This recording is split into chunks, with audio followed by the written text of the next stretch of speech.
नमस्कार, मैं हूं मेघा चंदन। आप देख रहे हैं एपीसी वर्ल्ड न्यूज। शुरुआत करते हैं बिजनेस हिंदी बुलेटिन की हेडलाइन से। कैबिनेट ने प्रधानमंत्री नरेंद्र मोदी की अध्यक्षता में रेलवे कर्मचारियों के उधार बोनस को दी मंजूरी। कैबिनेट ने लद्दाख में रुपए 208 बिलियन ग्रीन एनर्जी कॉरिडोर को दी मंजूरी। प्रशासन बेहतर कल के लिए बुनियादी ढांचे पर कर रहा है तेजी से काम, कहा एलजी मनोज सिन्हा ने।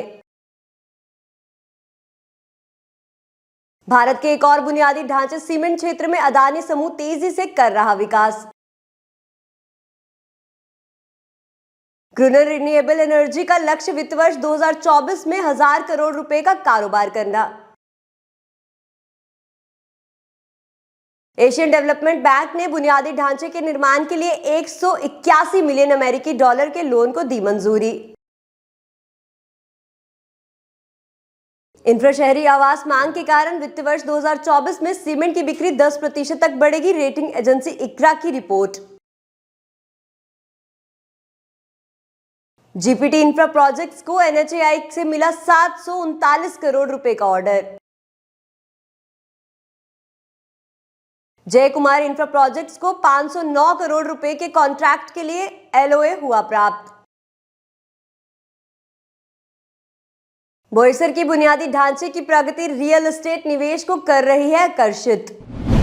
अब खबरें विस्तार से। प्रधानमंत्री नरेंद्र मोदी की अध्यक्षता में केंद्रीय मंत्रिमंडल ने प्रोडक्टिविटी लिंक्ड बोनस यानी कि पीएलबी को मंजूरी दी है, जो पात्र अराजपत्रित रेलवे कर्मचारियों के लिए 78 दिनों के वेतन के बराबर है।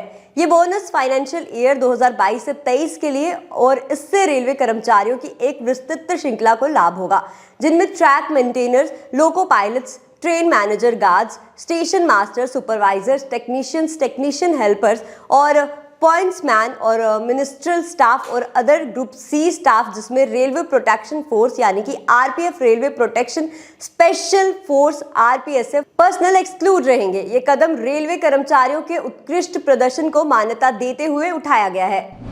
इकोनॉमिक अफेयर्स की कैबिनेट कमेटी ने लद्दाख क्षेत्र में 13 गीगावाट रिन्यूएबल पावर की निकासी की सुविधा के लिए ग्रीन एनर्जी कॉरिडोर यानी कि जीईसी के phase second interstate transmission system ISTS project के इम्प्लीमेंटेशन के लिए अपनी मंजूरी दे दी है।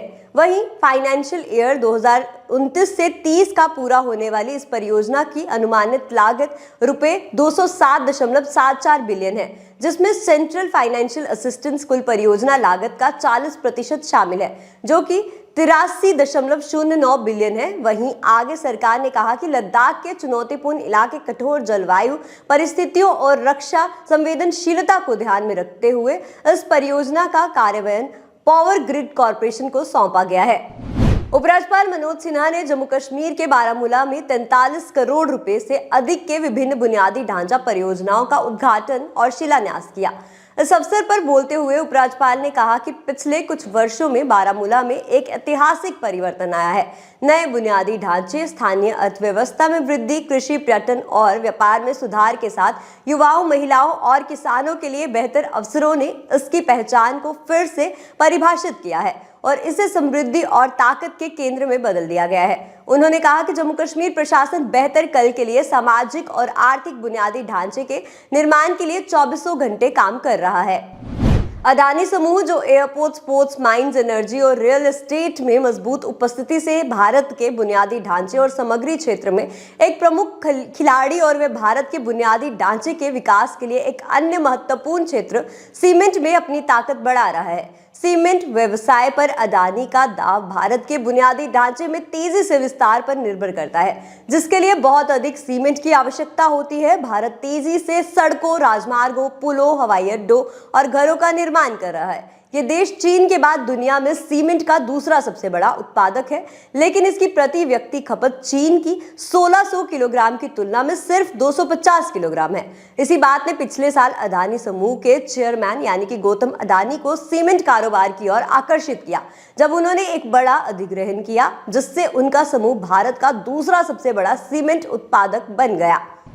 ग्रुनर रिन्यूएबल एनर्जी के मालिक उत्कर्ष गुप्ता पेशे से जो एक चार्टर्ड अकाउंटेंट और एक पूर्व कॉर्पोरेट प्रोफेशनल थे, जो विभिन्न कंपनियों के लिए बिल्डिंग और व्यवसाय की देखरेख करते थे।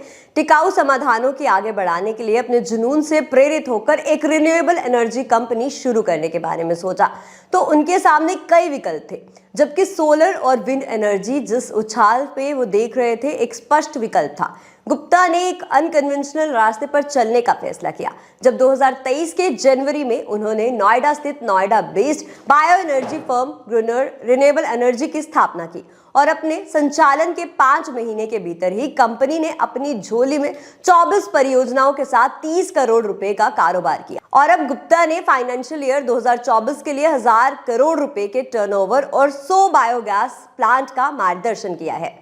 एशियन डेवलपमेंट बैंक यानी कि एडीबी ने अहमदाबाद गुजरात के उप शहरी क्षेत्रों के भीतर शहरी रहने की क्षमता और गतिशीलता को बढ़ाने के उद्देश्य से उच्च गुणवत्ता वाले बुनियादी ढांचे और आवश्यक सेवाओं के विकास के लिए एक 181 मिलियन अमेरिकी डॉलर के लोन को मंजूरी देने की घोषणा की है। Ahmedabad pre urban liability improvement project एक महत्वाकांक्षी दायरे को शामिल करने के लिए तैयार है, जिसमें 166 किलोमीटर से जल वितरण नेटवर्क का निर्माण, 126 किलोमीटर के जलवायु लचीला तूफानी जल निकासी प्रणाली, 300 किलोमीटर की सीवरेज प्रणाली और 404 की स्थापना शामिल है और एक व्यापक उपक्रम के उद्देश्य क्षेत्र के बुनियादी ढांचे के लचीलेपन को मजबूत करने और महत्वपूर्ण जल प्रबंधन और पर्यावरण संबंधी चिंताओं का समाधान करना है।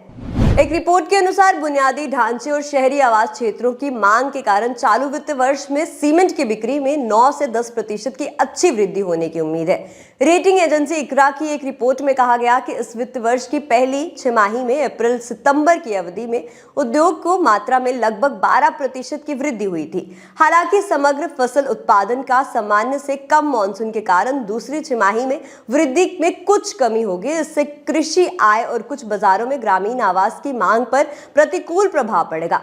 इसके अलावा आगामी राज्य चुनावों के साथ चल रही बुनियादी ढांचा परियोजनाओं के लिए धन जारी करना धीमा हो सकता है, जिससे वित्त वर्ष 2024 में दूसरी छमाही में सीमेंट वॉल्यूम ऑफ टेक में कुछ गिरावट का जोखिम पैदा हो सकता है। कोलकाता स्थित infrastructure firm GPT infra projects limited ने कहा कि उसे national highways authority of India यानी कि एनएचआईए से 739 करोड़ रुपए का अनुबंध मिला है। जीपीटी इंफ्रा प्रोजेक्ट्स ने स्टॉक एक्सचेंज फाइलिंग में कहा कंपनी को 739 करोड़ रुपए का ऑर्डर मिला है। इस परियोजना में उत्तर प्रदेश में NH19 पर 4 लेन के प्रयागराज दक्षिणी बाईपास का निर्माण शामिल है। इसमें कहा गया कि यह अनुबंध पूरी तरह से कंपनी के नाम पर है और इस कंपनी के इतिहास में प्राप्त सबसे बड़ा एकल ऑर्डर है।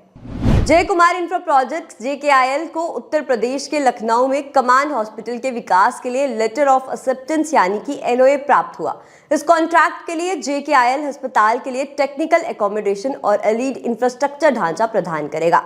वहीं ये इंजीनियरिंग, प्रोक्योरमेंट और कंस्ट्रक्शन कंपनी यानी EPC कॉन्ट्रैक्ट 509 करोड़ रुपए का है।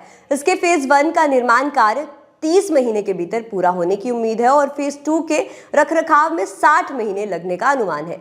इसके अलावा कंपनी ने 16 अक्टूबर 2023 को एलिवेटेड स्टेशंस के निर्माण के लिए Mumbai metropolitan region development authority यानी कि MMRDA ने 99.29 करोड़ का कॉन्ट्रैक्ट हासिल किया।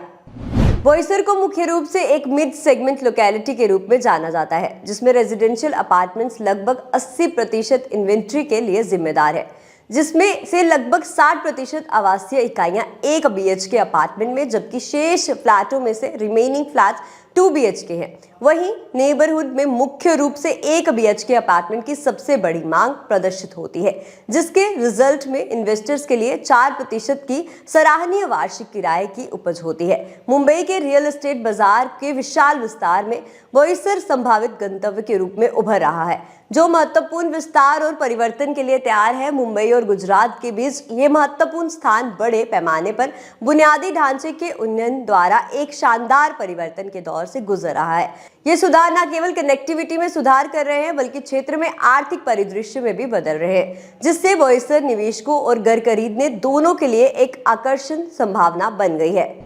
EPC वर्ल्ड न्यूज के बिजनेस हिंदी बुलेटिन में फिलहाल इतना ही। आप देखते रहिए EPC वर्ल्ड न्यूज। नमस्कार।